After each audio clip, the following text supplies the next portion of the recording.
ponto final. A gente sabe como é confuso estar no meio do caminho. Não sei se você já teve a experiência daquela viagem que não acaba nunca. Quando é que a gente vai chegar, né? É um negócio difícil, um processo, um caminho de trajetória profissional na escola, um evento especial. A gente sempre quer saber onde é que isso vai chegar. Quando as pessoas se encontram, planejam, né, elas vão se casar, vão abrir uma sociedade, vão fazer um trabalho juntos, onde é que a gente vai chegar?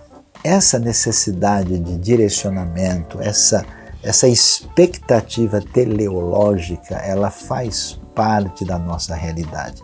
Pouca gente percebe isso, mas o caminho das civilizações, o caminho dos povos se define de maneira aclarada quando a gente enxerga a realidade do ponto de vista que envolve o ponto final.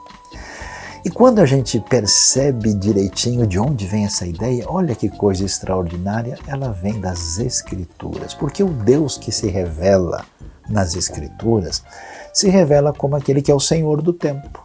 É aquele que transforma a história numa experiência que tem sentido, que tem referência, que preenche a razão de ser da nossa própria existência. Então as coisas têm começo, têm meio e têm ponto final. Porque tudo tem ponto final, isso mostra que Deus está no controle da história. Porque nós enxergamos o ponto final, significa que existe uma expectativa que nos enche de esperança. Porque tem ponto final, a gente imagina e anseia exatamente onde é que nós vamos chegar. E é curioso porque o ponto final nos leva a pensar sobre as últimas coisas. Quando será a vinda de Cristo? Haverá mesmo uma tribulação? Será que haveremos de sofrer? Quando chegará a nossa redenção? Essas perguntas legítimas, elas são trabalhadas na Bíblia. Mas é impressionante que muita gente, ao pensar no ponto final, entra num caminho de confusão total, mais esperando sofrer pelo mal do que comemorar com o triunfo final. E aí, olhando para a Escritura, a gente vê gente, por exemplo, tentando entrar por um caminho de adivinhação. Isso não pode ser feito, ponto final. Outros entram com um caminho de medo e de intranquilidade, numa espécie de transmissão de um pavor terrível que deve cair sobre todos. Que caminho estranho! Sobre isso a gente diz não e ponto final. Outros entram por uma espécie de expectativa de quem parece querer tomar o lugar de Deus para definir detalhes do futuro e quase que num caminho de adivinhação, entrando por uma senda, uma trajetória a qual dizemos não e ponto final. Porque, na verdade, a palavra bíblica sobre a escatologia e o desfecho da história é uma palavra de consolo, uma palavra de esperança, uma palavra de vitória, uma palavra da absoluta vitória do reino de Deus no seu grande momento de amplitude total, quando eu, você e aqueles que estão em sintonia com o Cordeiro vamos celebrar o ponto final.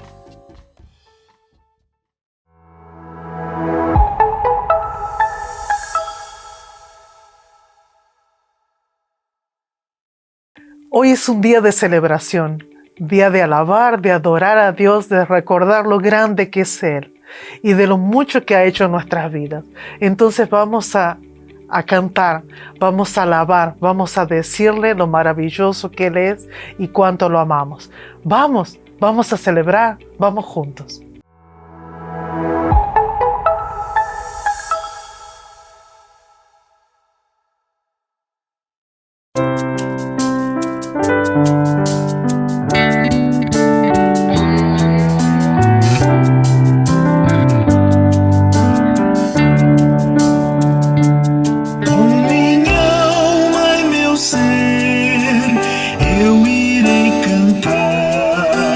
Santo é teu nome.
é teu nome,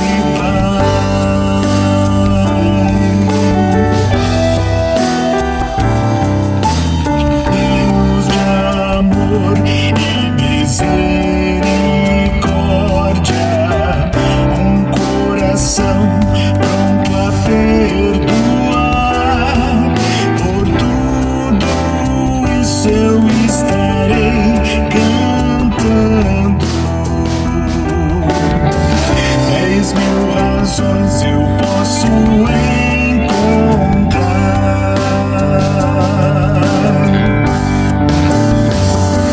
Com minha alma e meu ser eu irei cantar.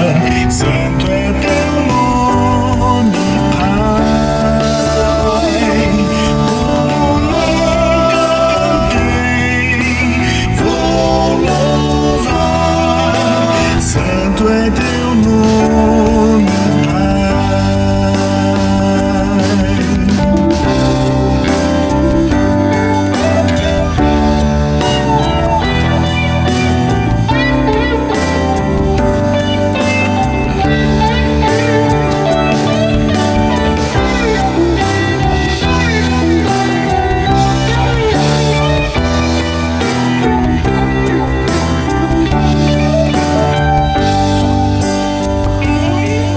eu sei que um dia estarei bem fraco, aguardando minha hora chegar.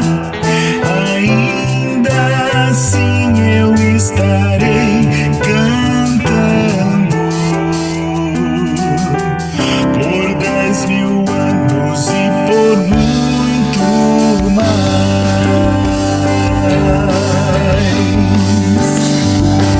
Com minha alma e meu ser eu irei cantar. Santo é teu nome, Pai.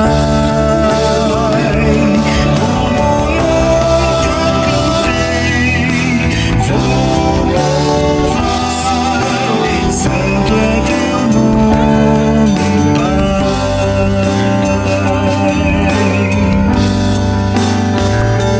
Com minha alma e meu ser eu irei cantar. Santo é teu nome, Pai.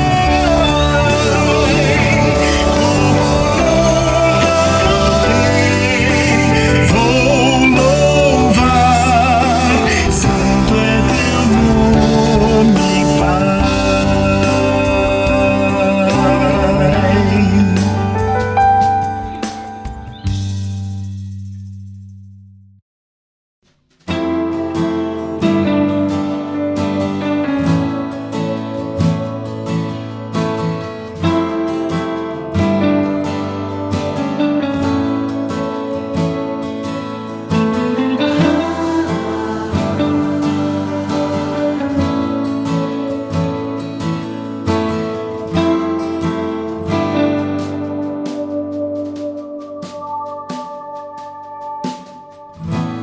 Toda glória, honra e poder ao Rei de Salém, toda esplenda, majestade ao Senhor, o alto trono, todo firmamento, toda adoração e louvor.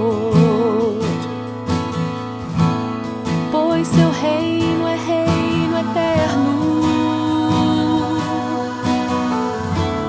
Criador de toda a vida, fonte de justiça e misericórdia, toda redenção e todo poder. Ao Senhor Jesus a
se existe um momento importante em nossa vida, em nosso dia a dia, é o momento de oração. Porque é o momento que mostramos e demonstramos que somos dependentes de Deus. E é um momento que também sabemos que Ele tem o controle. E pode ser que você esteja passando por um momento complicado, pode que você está passando por alguma coisa que não sabe como solucionar. Então, eu te chamo para colocar na frente do altar de Deus, e neste momento, tudo aquilo que fuge do teu controle, seja saúde, seja finanças, seja uma decisão para tomar. E vamos orar juntos para dizer ao Senhor que Ele pode solucionar aquilo que é impossível para nós. Vamos orar? Pai amado e poderoso, obrigado pelo teu amor, obrigado pela tua misericórdia, obrigado, Senhor, porque não importa o tamanho da problemática que a gente tenha, a gente sabe que pode contar contigo. Obrigado, Pai, porque aquilo que está fora de nosso alcance para o Senhor não é impossível. Colocamos na frente do teu altar a vida de cada uma das pessoas que estão assistindo neste momento, aquilo que está pesando no coração deles, Senhor. Seja um problema de saúde, seja um problema financeiro, seja uma decisão difícil de tomar, seja a tua presença, seja a tua palavra, seja teu direcionamento. E, Senhor, pedimos de forma especial que o Senhor dê paz além das circunstâncias. Queremos colocar nosso coração por completo na frente do teu altar e confiar nas tuas decisões. Nos direciona, Senhor, em todo momento, nos protege e nos livra de tudo mal e nos ajuda, Senhor, a te glorificar em tudo aquilo que a gente venha fazer. Em nome de Jesus, amém. Amém.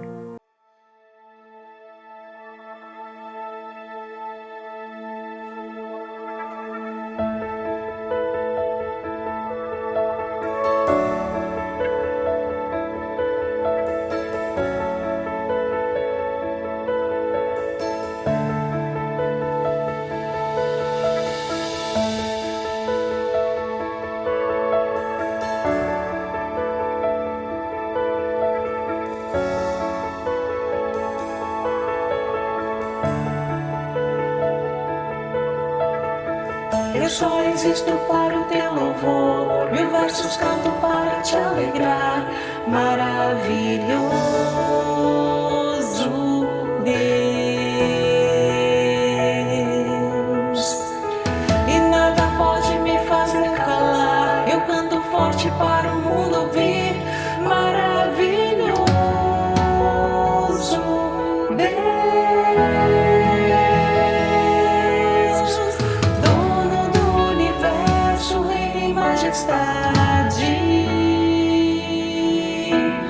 amoroso Pai, por toda a eternidade.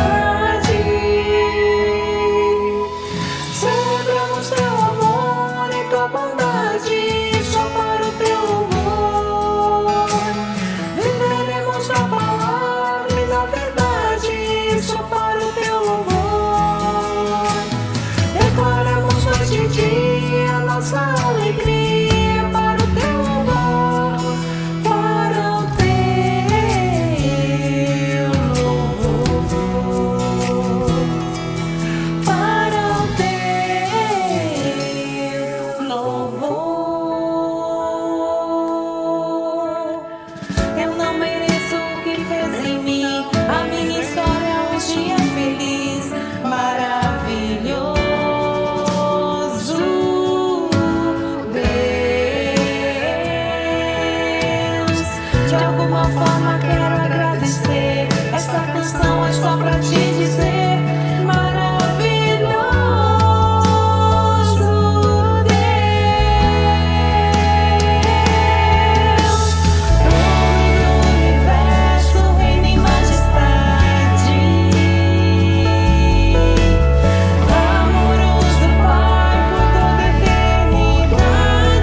junte-se a nós com a gratidão que temos a Deus por mais um projeto que a gente realizou e continua realizando, que é o resgate dos afegãos. Eles chegaram aqui semana passada e, através da ajuda de muitas pessoas e envolvimento direto da IBNU, a gente conseguiu realmente resgatar essas pessoas. A gente louva a Deus pelo que Ele tem feito também no Brasil e no mundo. Deus seja louvado pela comunidade IBNU.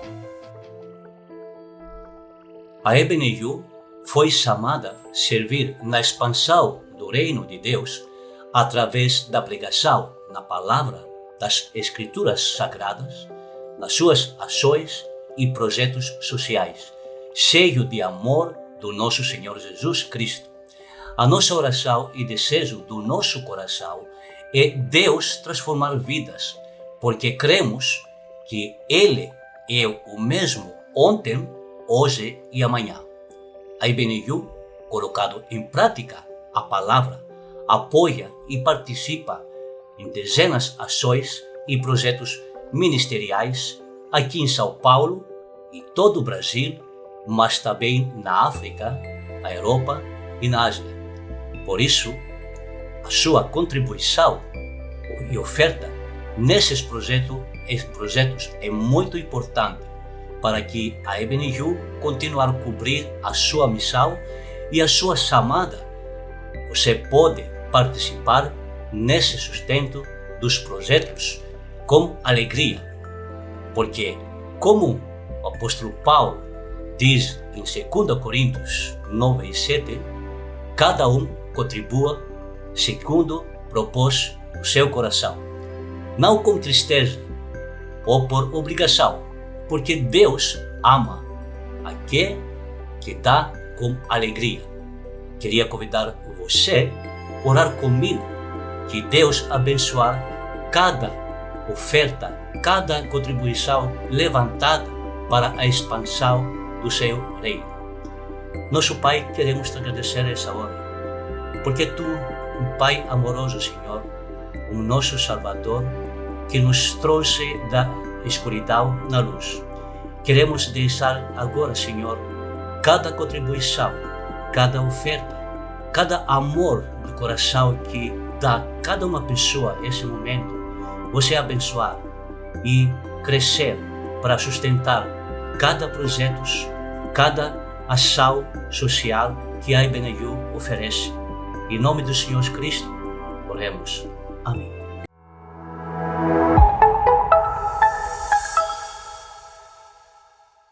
Você é bem-vindo neste momento quando nós vamos tentar entender aquilo que a palavra de Deus, a Bíblia, tem a dizer importante para a nossa vida.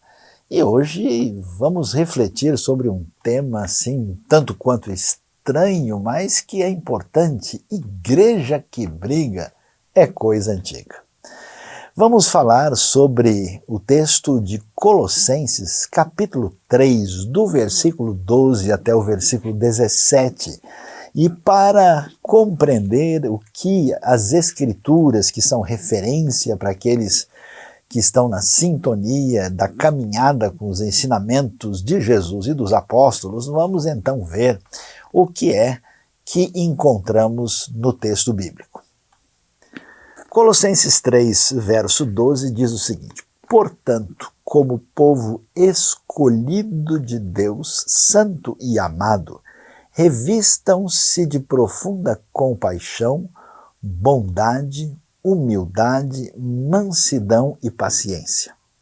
Suportem-se uns aos outros e perdoem as queixas que tiverem uns contra os outros. Perdoe como o Senhor lhes perdoou. Acima de tudo, porém, revistam-se do amor, que é o elo perfeito. Que a paz de Cristo seja o juiz em seu coração, visto que vocês foram chamados para viver em paz como membros de um só corpo. E sejam agradecidos. Habite ricamente em vocês a palavra de Cristo. Ensinem e aconselhem-se uns aos outros com toda a sabedoria, e cantem salmos, hinos e cânticos espirituais com gratidão a Deus em seu coração. tudo o que fizerem, seja em palavra ou em ação, façam-no em nome do Senhor Jesus, dando por meio dele graças a Deus Pai. Quando a gente lê esse texto que o apóstolo Paulo escreveu aos Colossenses, e é bom a gente lembrar aqui, que essa carta de Paulo é escrita quando Paulo está preso na cidade de Roma, aquela famosa situação da prisão domiciliar. Colossenses faz parte do que nós chamamos de cartas da prisão. E nessa mesma ocasião, entre os anos 60 e 62, Paulo escreve Efésios, escreve Filemon e escreve Colossenses e possivelmente talvez Filipenses também. Alguns estudiosos acham que é possível que ele escreveu Filipenses quando viveu em Éfeso, ou talvez Cesareia. É mais provável, na minha maneira de entender, que tenha sido em Éfeso, mas Colossenses, não há dúvida, Paulo escreve quando está em Roma. E aí é interessante a gente entender o cenário aqui histórico, geográfico de toda essa situação. Na verdade, Paulo não tinha ainda estado lá na cidade de Colossos. Ele tinha passado pela região próxima de lá.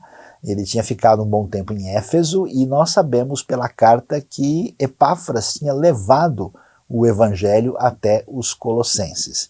E o que acontece? Acontece algo bastante importante para a comunidade do povo de Deus entender.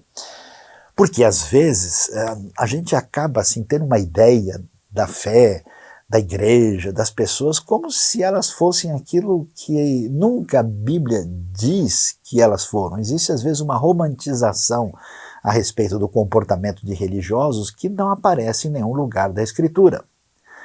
E desse modo, você imagina, esses colossenses são gente de um contexto pagão, um contexto que saiu desse mundo greco-romano com uma mistura de populações naquela área que fica pertinho de Laodiceia, fica pertinho de Hierápolis, e esse pessoal recebeu o evangelho, então vamos assim dizer, eles estão aprendendo, eles estão crescendo. E no meio deles surgiu uma situação assim, digamos, meio complicada.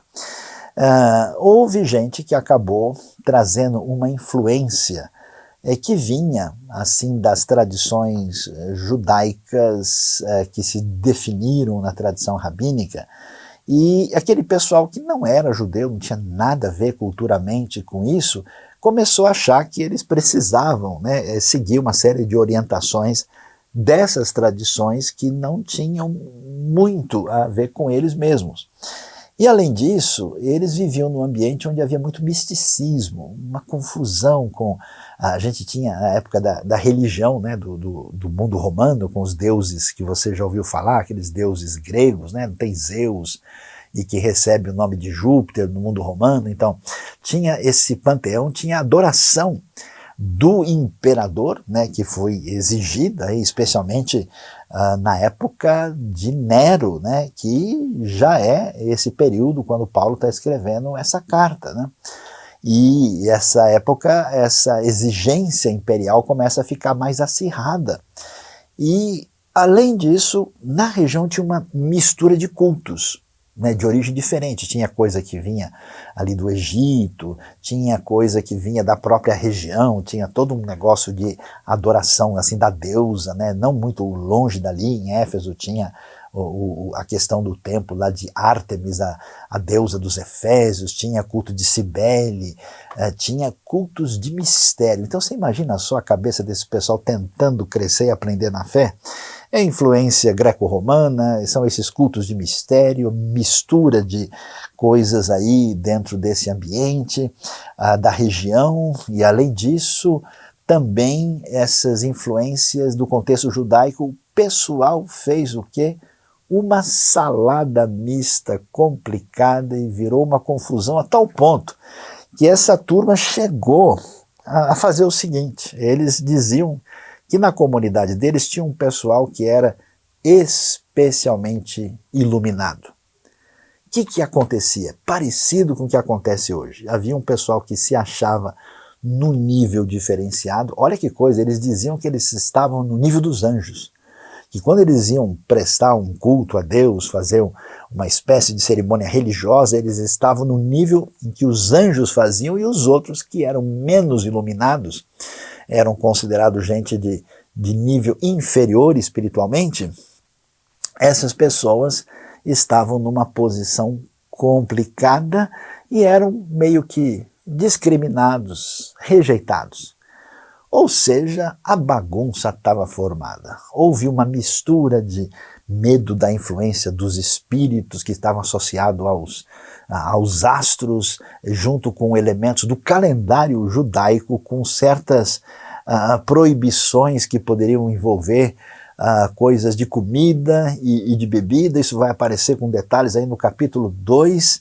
E tudo isso, e para complicar, olha só, esse grupo começa a se debater, a se degladiar, existe uma divisão interna.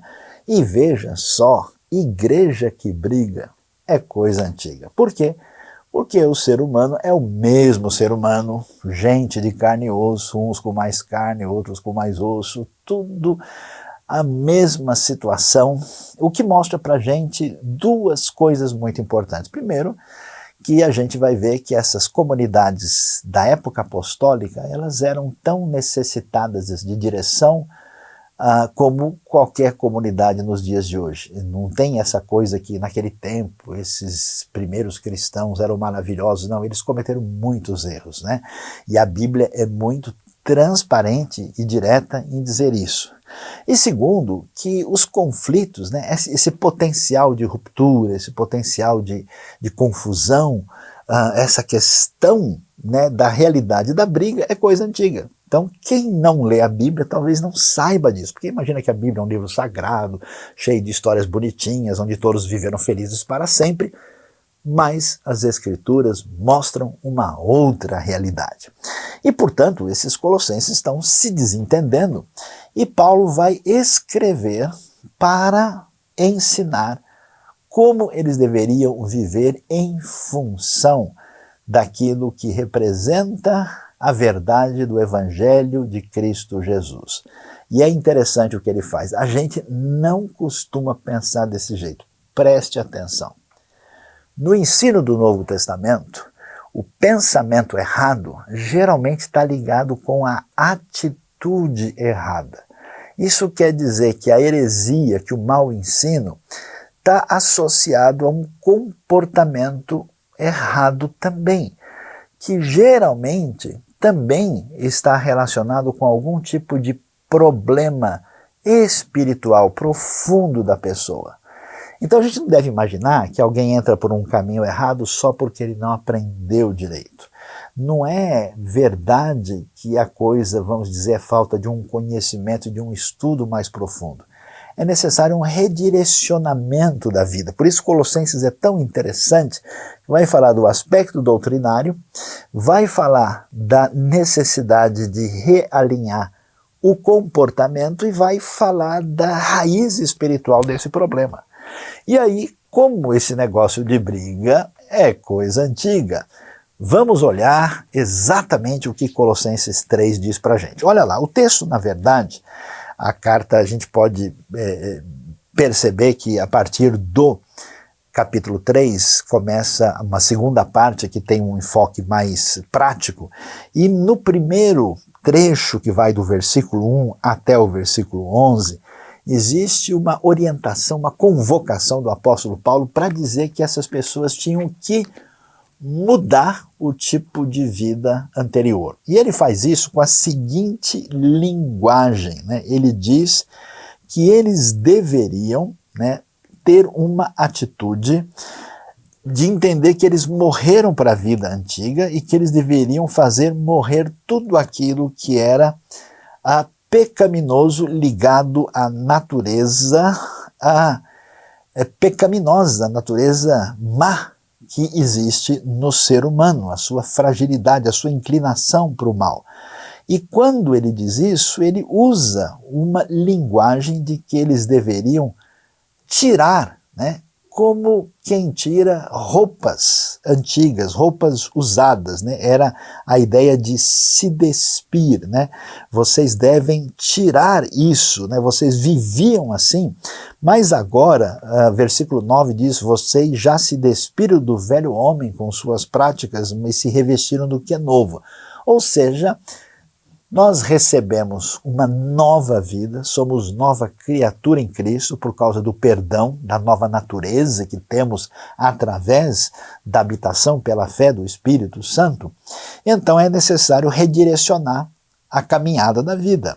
E então ele vai dizer, né, que essa nova vida agora Deus não faz diferença, né? Então não importa se o sujeito é grego, se é judeu, se é circuncidado, se não é, se ele é bárbaro, se ele é romano, se ele é escravo, se ele é livre, tudo isso não importa.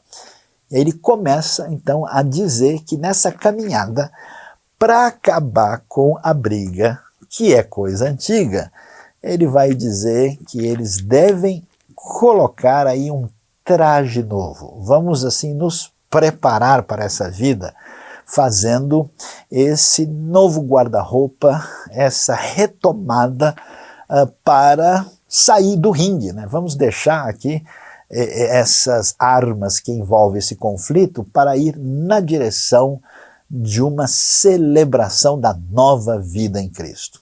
Por isso esse trecho do verso 12 a 17 é tão interessante, tão especial, e ele orienta essa comunidade da igreja primitiva como é que eles deveriam fazer isso. Vamos ver o que Paulo diz? O verso 12 então começa dizendo o seguinte: portanto, como o povo escolhido de Deus, santo e amado, revistam-se de... E aí ele vai dar uma lista de coisas. O que chama atenção? Bom, Paulo está indo para uma diretriz muito focada. Portanto, já que a gente entendeu o cenário, já que vocês perceberam que esse negócio aqui faz a gente brigar, que está presente em tudo quanto é cenário. Você vê como as pessoas brigam hoje, né? Brigam por causa de perspectiva particular, brigam por causa de time, brigam por causa de posição política, brigam por causa de ideia diferente, por causa de perspectiva filosófica, brigam porque sim, né? Brigam até por particularidade teológica. Olha que coisa!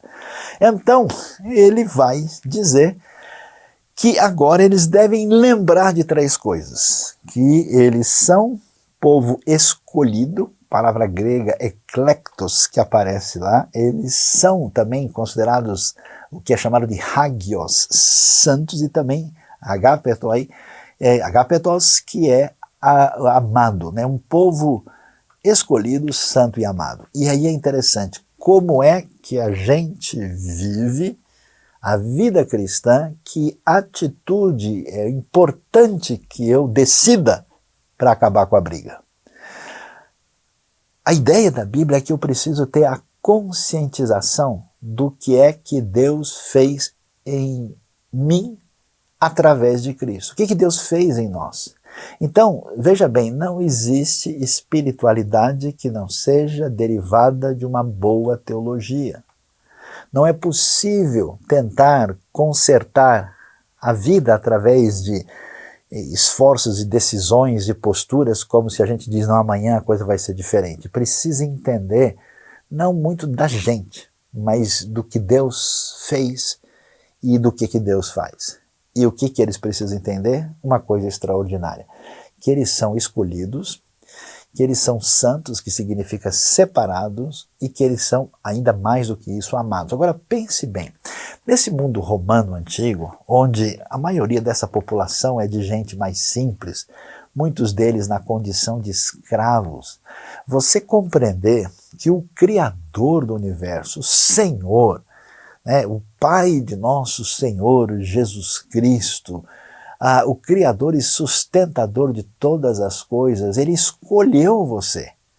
Ele chama você de alguém especialmente separado para um uso especial, e ainda diz que você é amado. Então, quando a gente conhece isso, a gente sabe isso, a gente aceita isso, desbloqueia essa atitude de rejeitar o que Deus diz a nosso respeito, que de fato cria vida em nós, a gente não vai a lugar nenhum. Então Paulo diz, pessoal, olha, vocês estão brigando, vocês estão aí, como se diz na linguagem popular, só na treta, vamos parar com essa atitude porque vocês são escolhidos, vocês são santos, vocês são amados. Uma vez que a gente tem essa consciência, aí Paulo começa a enfatizar do que é que nós precisamos para viver na comunidade da fé.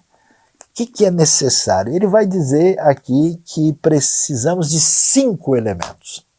5 coisas fundamentais. São 5 virtudes destacadas que têm a ver com essa proposta de um novo agir para que a gente decida acabar com a briga. Olha o que ele diz. Vocês vão precisar de profunda compaixão, bondade, depois humildade, mansidão e paciência.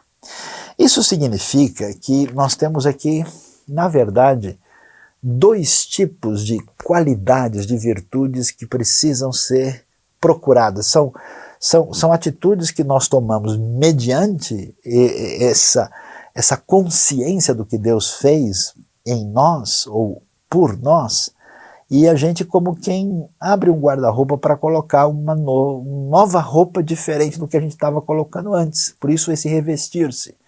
Isso implica numa atitude de vontade, de direcionamento da nossa vida.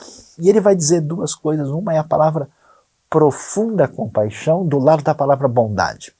As 2 palavras indicam atitudes ativas da nossa parte, né? É interessante que no original grego essa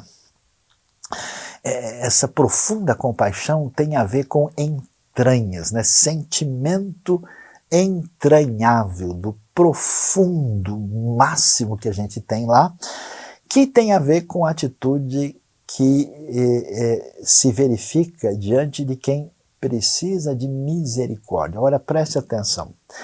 Quando a gente não está sintonizado com Deus, com a sua graça, com a sua bondade, com a sua obra na nossa vida, nós deslocamos o centro do equilíbrio da nossa vida de Deus em nós mesmos. Consequentemente, por definição, a nossa atitude vai ser de separação, de discriminação e de autoexaltação.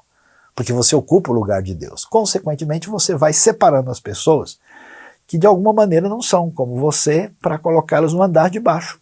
Essa é a doença que acontece no meio dos colossenses, essa é a doença da experiência humana através dos séculos. E o que é a atitude? Qual é a atitude da postura cristã? É diante de quem está numa pior, que está numa situação abaixo de mim, numa condição financeira, numa condição social, numa condição complicada, essa pessoa precisa da minha parte, não de um sentimento de distanciamento e autoexaltação, mas de profunda compaixão, que mexe com as nossas entranhas. Sabe aquela dó que você tem da pessoa numa situação pior, que você fala, não, eu preciso ajudar, não dá, que negócio, isso mexeu comigo. É isso aí. O curioso é que o apóstolo Paulo apresenta isso como uma espécie de imperativo da parte de Deus, né? Como é que Deus nos ordena a sentir essa disposição? É um desafio para a gente pensar. Mas junto com isso aparece a palavra bondade. E o que é bondade? Qual é a diferença entre a gente ter profunda compaixão e ter bondade? Que coisa, bondade é a atitude favorável que a gente mostra a qualquer tipo de pessoa. E eu acho a Bíblia espetacular. Porque no mundo de divisões, quando tem gente que acha que a gente deve sempre escolher e favorecer um grupo em detrimento do outro, hoje tem muito essa questão dessas bandeiras, né? Se eu sou a favor desse, eu sou contra o outro. Se eu apoio esse, eu detesto o outro. Se eu sou para cá, eu sou contra. Parece que nós transformamos o mundo numa grande arquibancada de decisão de campeonato. E na Bíblia a conversa é outra. Você deve mostrar essa disposição da graça de Deus para quem está numa situação difícil de desespero e para as pessoas comuns.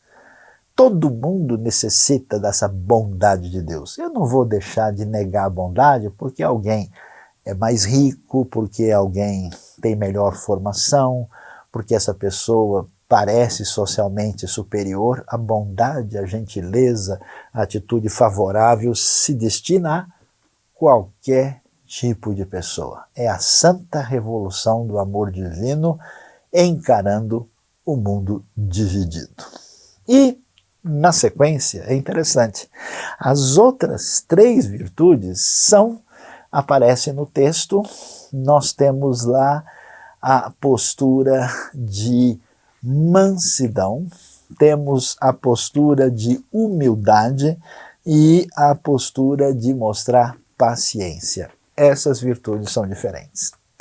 Por quê? Porque as 2 primeiras são virtudes, digamos assim, ativas. Você deve mostrar bondade.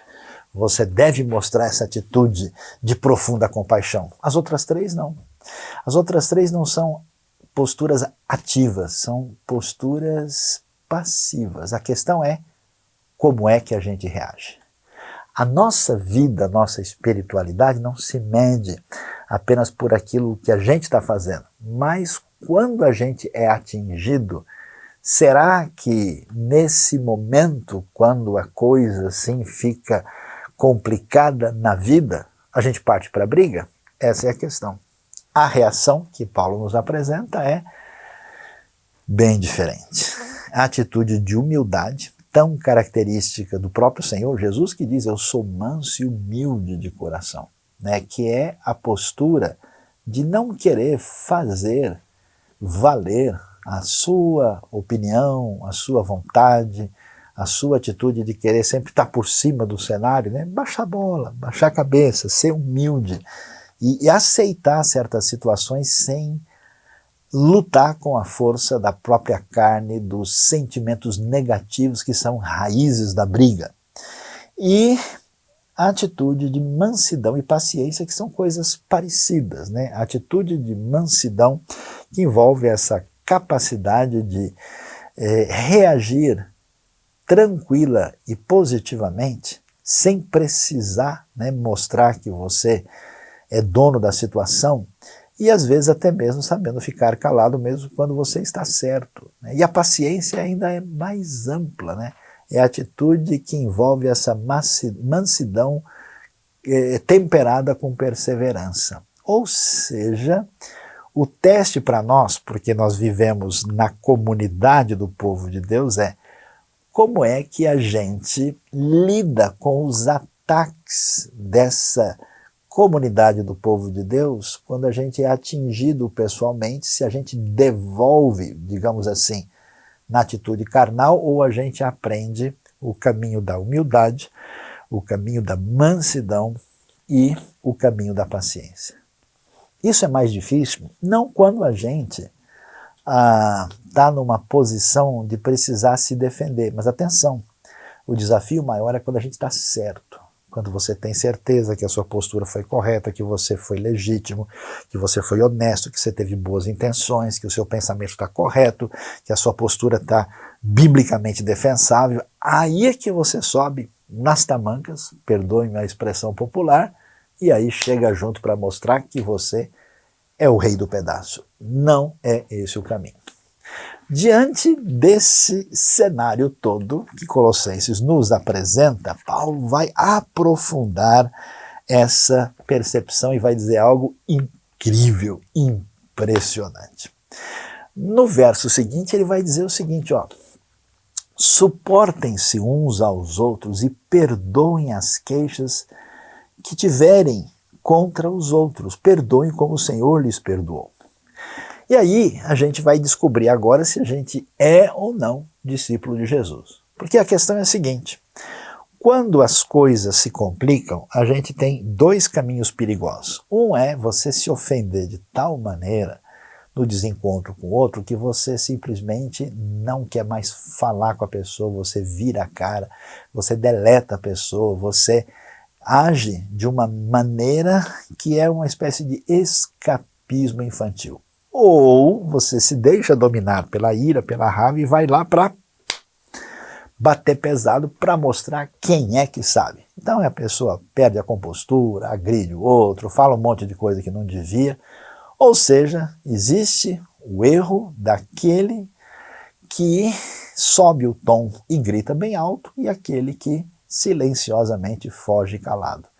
A Bíblia nos diz, olha, não funciona assim. Como é que foi com Jesus? Jesus foi traído, enganado, maltratado, e ele diz, Senhor, perdoa, porque eles não sabem o que estão fazendo. Aqueles que estavam em sintonia com o Senhor oraram pelos seus inimigos até mesmo na hora que estavam sendo ali executados, como é o caso de Estevão. Então, o interessante é que eu acho impressionante que assim, o verso 12 fala de uma realidade tão ideal, dizendo que a gente deve, inclusive, sentir profundamente a situação de sofrimento dos que estão numa condição de mais prejudicados. E ao mesmo tempo, nesse verso 13, vem uma atitude tão realista, porque do jeito que está no original grego, a ideia não é perdoe se acontecer alguma coisa, a ideia é perdoe quando acontecer. Ou seja, na realidade da igreja, desde a época antiga, sempre vai haver briga. E onde é que entra a nossa caminhada com Cristo? É na capacidade de lidar com isso. É uma infantilidade as pessoas, por exemplo, terem qualquer situação de dificuldade e elas simplesmente jogarem tudo para cima. Ou partirem para o confronto contra os outros. Eu tenho visto pessoas que não percebem como elas estão prejudicadas espiritualmente porque se permitem exageradamente a ficarem ofendidas de maneira inadequada. Meus queridos, não é esse o caminho. Eu sei que a gente vive numa sociedade assim, onde parece que o ser ofendido virou uma espécie de pecado capital que ninguém pode lidar com isso.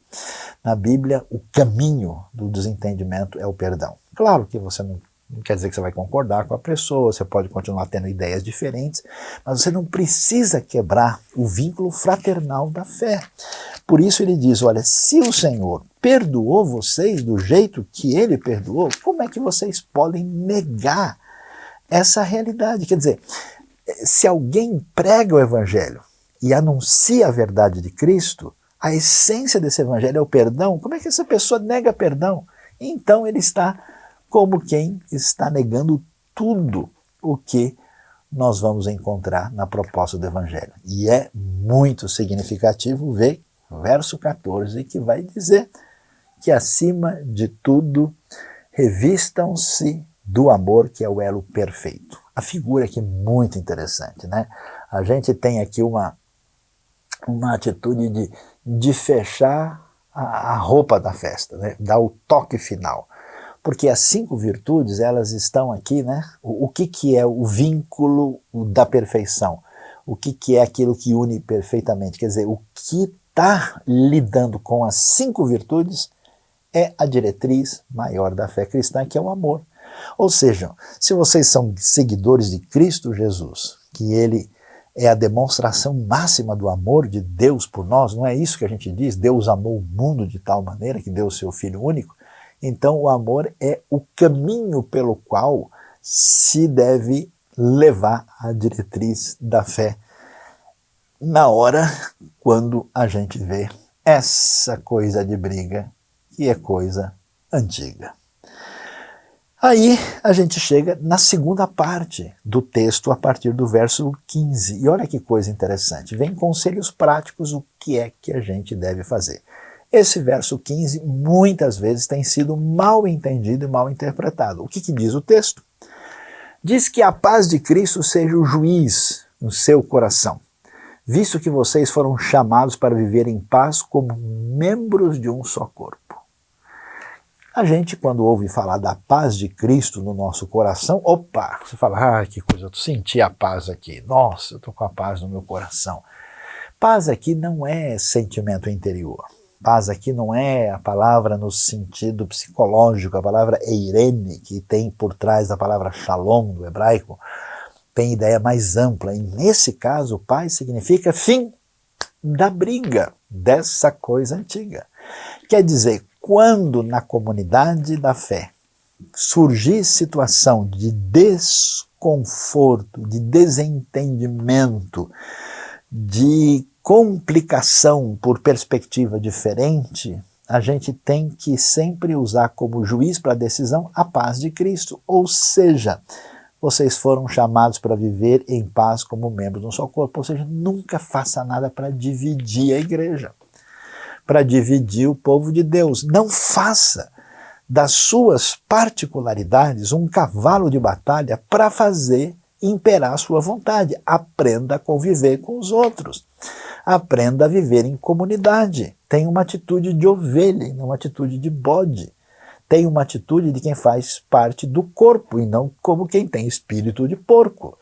A postura é outra. Então façam de tudo, porque isso é importante para a proclamação do Evangelho. A gente está dizendo que Cristo nos dá paz, está dizendo que Cristo nos deu nova vida, que agora é possível amar a Deus e ao próximo, e a gente fica brigando por causa de picuinha, brigando por causa de ideologia, brigando por causa de ideias melhores ou piores. Meus queridos, muitas dessas discussões são absolutamente dispensáveis. E aí é que a coisa pega. Olha que legal. Quando Paulo fala isso, depois de ter discutido toda a questão da teologia no capítulo 2, depois de ter falado do aspecto agora relacional e ético, que tem a ver com o comportamento no capítulo 3, ele solta uma frase poderosa aqui, que é: e sejam agradecidos. Que coisa, estamos no final do ano. O que Deus nos deu, do que Deus nos preservou, como é que Deus nos abençoou, quanta coisa boa tem sido dada gratuitamente pelo Senhor em todos os aspectos da vida. Às vezes eu vejo uma pessoa numa situação difícil, em qualquer aspecto, e falo, puxa, Deus tem me preservado até hoje. Então a gente acaba entendendo que quando a gente não exercita a compreensão de que Deus é aquele que nos elegeu, nos escolheu, nos amou e nos considerou santos e amados do jeito que Ele disse, a gente perde a coisa mais valiosa para a respiração espiritual, que é gratidão. E por isso ele diz, Paulo vai em cima, onde é que está a doença? Onde é que está o tumor? Onde está o negócio que precisa ser operado? Onde é que está a raiz da heresia e do comportamento perverso? Está na quebra de relação espiritual com Deus, que envolve a questão da gratidão. Por isso a gratidão chega aqui com força, ele diz, e sejam agradecidos. E ele prossegue, enfatizando a importância da unidade do povo de Deus. Para isso é necessário que habite ricamente em vocês a palavra de Cristo. Você já parou para pensar que viver como comunidade, como um grupo de pessoas, qualquer tipo, ainda mais como igreja, é a coisa mais louca que pode existir? Cada pessoa tem as suas ideias, a sua preferência, o seu gosto, a sua maneira de sentir. Se todo mundo botar as cartas na mesa, só dá briga, que é coisa antiga. Por isso, como é que eu vou conseguir ter unidade no povo de Deus? Eu preciso me submeter à palavra de Deus. Se cada pessoa chega num ambiente colocando a sua própria ideia, a sua própria opinião e querendo fazer valer, não vamos chegar em lugar nenhum. Por isso, habite ricamente em vocês a palavra de Cristo. Não tem essa de alguém se dizer cristão e não ter interesse pelo conhecimento da Bíblia. Que tipo de cristão você é? Não tem essa da pessoa dizer que segue a Jesus e tem as ideias não sei da onde. Como assim? Como é que o sujeito se afirma cristão e não quer conhecer os ensinos do Senhor e dos apóstolos com interesse, com profundidade e seriedade? Alguma coisa está errada. Então, deve habitar em nós a palavra de Cristo. E ele não só dá esse conselho prático, que vocês só devem saber que o cerne da coisa tem a ver com gratidão, e no exercício, olha, vocês querem crescer do jeito que Deus deseja, para se livrar dessas coisas malucas que estão surgindo entre vocês, para se livrar dessa briga, dessa confusão que está acontecendo, por esse descaminho teológico e relacional, vocês devem fazer com que a palavra de Deus habite ricamente em vocês e devem, sabe fazer o quê? Ensinar e aconselhar uns aos outros com sabedoria. Coisa interessante. Troca de dons. troca de coisas positivas para dar força um para o outro. É tão bonito, por isso que é bom que uma pessoa, quando faz parte de uma comunidade, ela faz parte de um grupo. Porque no grupo, ali, né, não tem ninguém que é espiritual, poderoso, que pode, vamos dizer, dar energia para todo mundo. Na Bíblia não tem um guru. O que tem é gente abençoada por Deus de maneira variada quando há troca de experiência.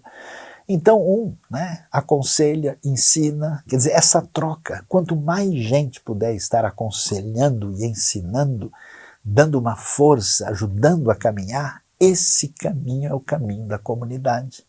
É o caminho do desenvolvimento dos dons para que a gente coloque para fora as coisas boas em benefício dos outros. E o texto ainda prossegue e diz, né, cantem salmos, hinos e cânticos espirituais com gratidão em seu coração. É interessante porque salmos são os cânticos antigos do inário israelita que a igreja primitiva conhecia porque ela veio de toda a tradição judaica. A gente conhece o livro de Salmos. Hinos eram composições que foram feitas na época. Colossenses mesmo, Filipenses têm hinos antigos que eram cantados na igreja. E talvez esses cânticos espirituais, tem estudioso que acha que a pessoa na hora do culto ficava tão tomada por Deus, estava celebrando a Deus e ele começava a cantar, assim, alguns acham que pode até ser mesmo aquelas manifestações carismáticas de 1 Coríntios. O que é interessante é que a diversidade litúrgica, a diversidade de hinos não pode atrapalhar a unidade do povo de Deus. É curioso porque grande parte das divisões históricas dos cristãos, às vezes, estão relacionadas com preferências litúrgicas e musicais. Mas aqui diz não. Vocês adorem a Deus. Quer dizer, vocês ensinem e aconselhem uns aos outros e juntos cantem a Deus de maneira diversificada. Atenção! Com gratidão a Deus no seu coração. Porque a raiz do problema que me leva a afastar da Bíblia, a entrar por uma proposta de heresia, um coração envenenado vai escutar um discurso mal direcionado. Um coração envenenado vai se encher de amargura e se direcionar para um relacionamento complicado. E ele então vai terminar, finalmente, no verso 17, dizendo: tudo que fizerem, seja em palavra ou em ação, façam-no em nome do Senhor Jesus Cristo. Ou seja, a nossa vida dentro da comunidade cristã não é uma vida religiosa apenas. Você não vive uma vida espiritual cristã no ambiente da comunidade e depois lá fora você tem a sua vida normal ou secular. A proposta do texto bíblico é que tudo que você for fazer, todas as coisas, quer dizer, que o que acontece no seu relacionamento da igreja é um reflexo daquilo que você é em toda a realidade. Não tem esse negócio que muita gente tem, não, no domingo, né? Eu sou religioso porque eu vou lá no encontro da comunidade de fé. Não, domingo é o dia de eu me comportar assim, né? E aí depois o sujeito de fato fica muito diferente do que ele foi no domingo. Por isso, o que você fizer em palavra ou em ação, que é o resumo da nossa vida é feita do que a gente diz e do que a gente efetivamente executa. Quer dizer, o todo seu. O texto diz, façam-no em nome do Senhor Jesus. A ideia é façam-no na sintonia, sob a diretriz, façam-no debaixo dessa perspectiva em que você está aí sob o nome, em nome de Jesus, em sintonia com o Evangelho, que é o Evangelho que, diante dessa coisa antiga, tem como proposta também o fim da briga. E aí ele termina pela terceira vez. Olha só, num trecho tão pequeno, ele vai terminar dizendo, dando a ele graças a Deus Pai. Então nós temos lá a ideia, né, com agradecimento, com gratidão, dando graças, sejam agradecidos, gratidão, dando graças, 3 vezes gratidão. Por quê? Porque quando a gente não percebe quem Deus é e o que Ele fez, e o nosso coração fecha para não enxergar e receber o que Deus é e o que Ele tem feito na nossa vida, a falta da gratidão é uma doença tão complicada que disponibiliza o nosso coração para começar a levar a sério pensamentos e ensinamentos errados. A falta da gratidão nos ajuda a desenvolver ressentimentos problemáticos com os outros, onde a gente cultiva desejos difíceis e terríveis que acabam sendo o desastre da unidade do povo de Deus. Então hoje, eu quero pedir para você concretamente tomar uma atitude em relação a isso. Tem algum veneno no seu coração? Tem alguma pessoa ou algo que você, de alguma maneira, sabe aquele negócio que não sai da sua cabeça? Você passa, volta e você lembra de um fantasma perseguindo? Ore e coloque isso diante de Deus. Nunca procure se vingar de uma pessoa que de alguma maneira prejudicou. Não tente devolver na mesma moeda. Não faça isso, porque o prejudicado vai ser você. Preste atenção de como é que você se comporta, qual é o seu papel na igreja que você frequenta, na comunidade. Você é alguém que só causa problema, só causa divisão? Será que está precisando de um abraço de Deus, de uma direção especial do Espírito? Pense nisso e veja, porque o caminho saudável envolve esse relacionamento correto com Deus e relacionamento correto com o próximo. E para fechar, vale a pena a gente exercer gratidão na prática. Então, antes do final do ano, pense nisso. Você pode contribuir concretamente para aquilo que Deus colocar no seu coração. Pode ser com uma oferta, pode ser por uma visita num ambiente onde há necessidade, pode ser uma doação para algum ministério, alguma situação de necessidade, pode ser um envolvimento num projeto missionário, um projeto humanitário, uma maneira da gente dizer o seguinte: Deus, eu estou tão feliz que o Senhor me abençoou e fez tantas coisas que isso transborda, e eu quero ser também um caminho de bênção e de gratidão, e a sua atitude, que vai permitir coisa boa no meio do povo de Deus, certamente vai favorecer a essa união para acabar com essa briga que é, infelizmente, coisa antiga. Deus abençoe a nossa vida e o nosso coração hoje com gratidão.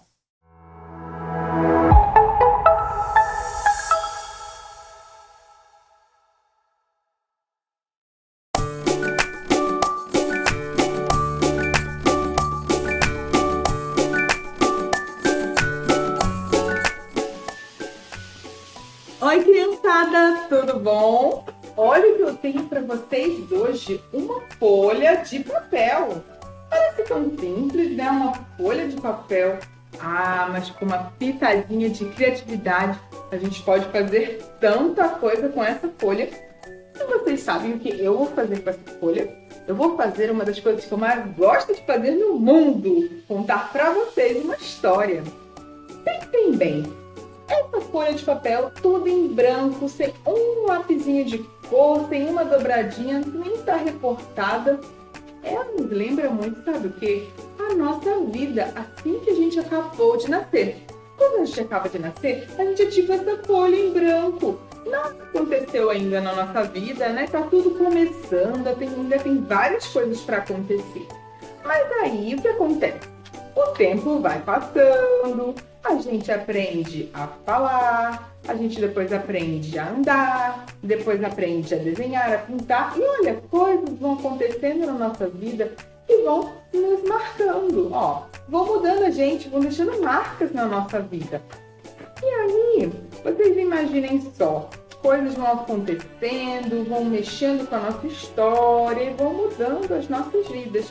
Mas sabe, crianças, eu gostaria de falar para vocês uma coisa hoje que eu não quero que vocês esqueçam quando ficarem adultos. Porque, sabe, adultos às vezes estão meio esquecidinhos das ideias, mas vocês não podem esquecer disso.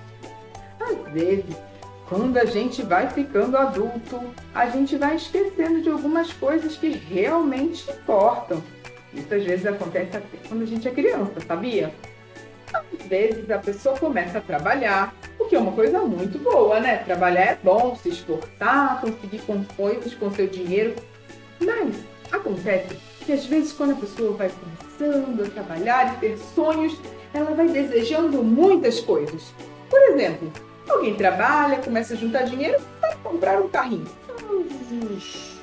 Mas aí a pessoa olha pro seu carrinho e fala: meu carrinho é muito pequenininho, é muito devagarzinho.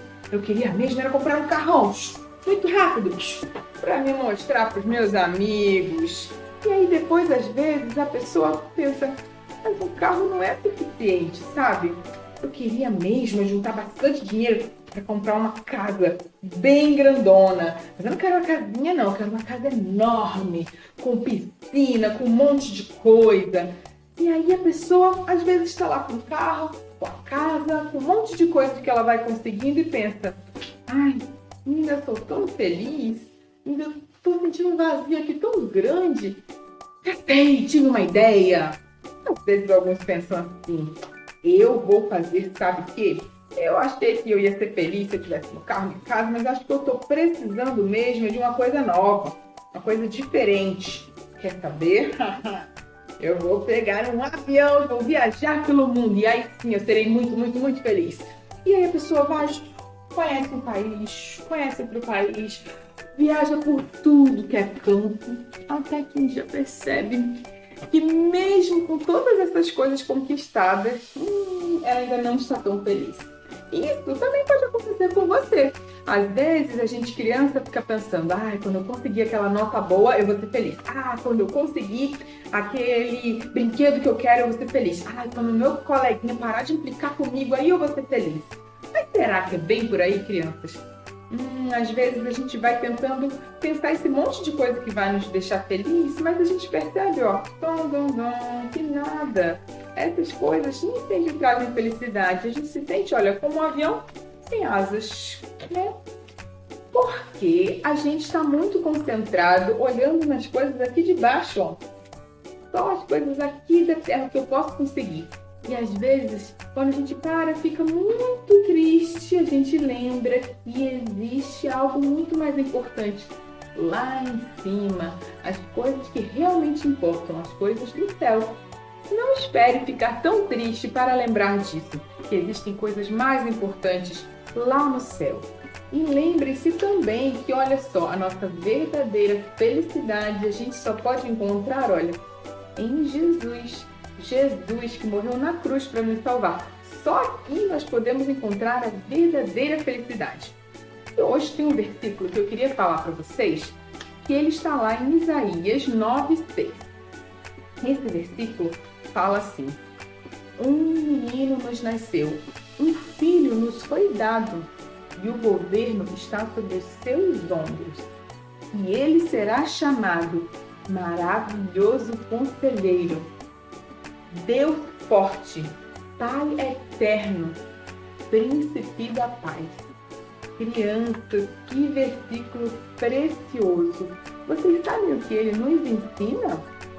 Ele nos ensina que Jesus não foi apenas o Filho de Deus que veio, nasceu numa manjedoura, morreu numa cruz para nos salvar. Ele ensina que ele ressuscitou no terceiro dia e que hoje está, olha, no trono, assentado junto com Deus. E Jesus veio para ser rei na nossa vida, o príncipe da paz. E é isso que ele nos convida, para sentar na cadeira, olha, no trono da sua vida. Olha que mensagem importante. E vocês sabem de uma coisa? Nós estamos no mês onde nós comemoramos o Natal. Em dezembro, nós comemoramos o Natal, que é o nascimento de Jesus. Vocês sabem de uma coisa, crianças? Às vezes eu fico um pouco chateada, porque nós temos inventado tantas coisas, nós temos complicado tanto o Natal. Às vezes, nessa época do Natal, a gente está mais preocupado com presente, com comida, com a festa, está gastando um monte de dinheiro e esquece daquilo que mais importa, de comemorar Jesus que morreu na cruz para nos salvar. Essa é a verdadeira mensagem do Natal, que Jesus nasceu que um menino nasceu, um filho nos foi dado. Essa é a verdadeira mensagem do Natal. Então, eu convido vocês hoje e durante todo esse mês a estarem, olha só, abrindo o coraçãozinho de cada um de vocês a essa mensagem da salvação.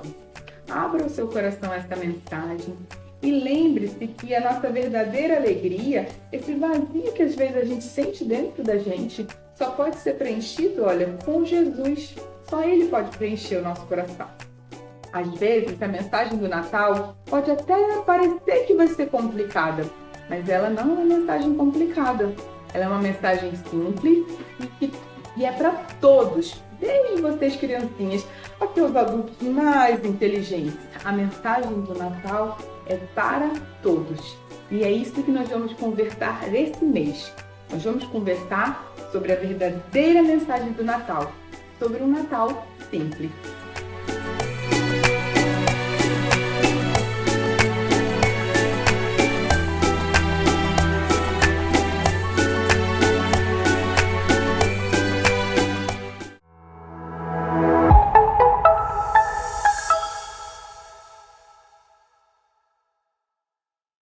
Estamos quase no final do ano, mas muito feliz. A gente quer agradecer de coração você que é membro da IBNU, você que é amigo e parceiro da IBNU e você que tem estado em sintonia conosco, porque no domingo passado tivemos uma festa extraordinária ali no Teatro do WTC em São Paulo, comemorando 14 anos de existência com muitas bênçãos, projetos, ações missionárias, humanitárias, de ensino e graças a Deus por todos os ministérios e todas as pessoas que têm servido a Deus na IBNU. Nossa gratidão gigante, de coração, especialmente a todos os vídeos que foram inspirativos e abençoadores e que juntamente conosco coroaram aí em plena sintonia com a beleza da orquestra, da música, da celebração, da festa que tivemos na IBNU. Nossa gratidão é sem fim. Todo domingo, às 10h30 da manhã, nós temos, durante a celebração presencial, o nosso tempo com os adolescentes da IBNU. Então, se você é adolescente, vem participar também. Fora isso, nós temos também o Discord dos Adoles, que acontece aos domingos às 5 horas da tarde. Para você ter acesso a isso, é só escrever para a conexão e pedir o link. Obrigado por estar junto conosco nessa celebração. Se inscreva no nosso canal e compartilhe esse conteúdo com seus amigos, familiares e pessoas que podem ser abençoadas por esse conteúdo. Deus abençoe e tenha uma boa semana.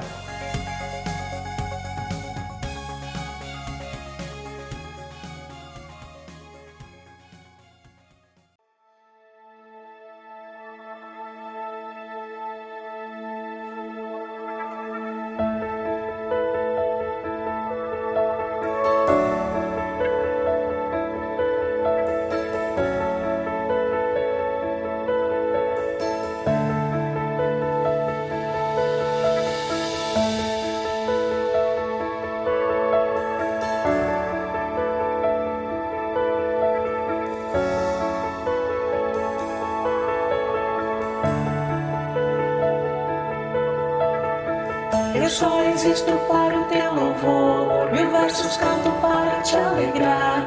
Maravilhoso Deus, e nada pode me fazer calar. Eu canto forte para o mundo ouvir. Maravilhoso Deus,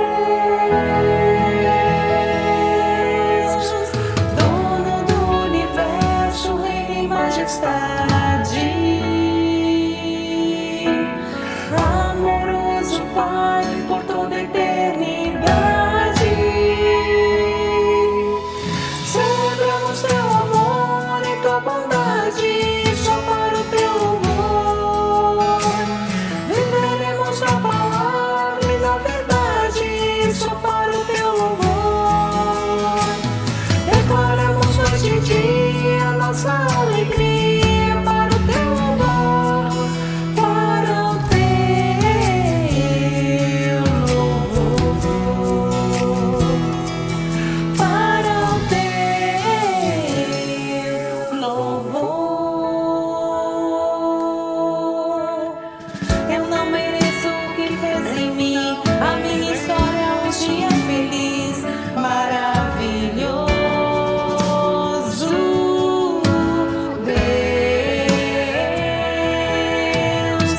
De alguma forma quero agradecer. Essa canção é só pra ti.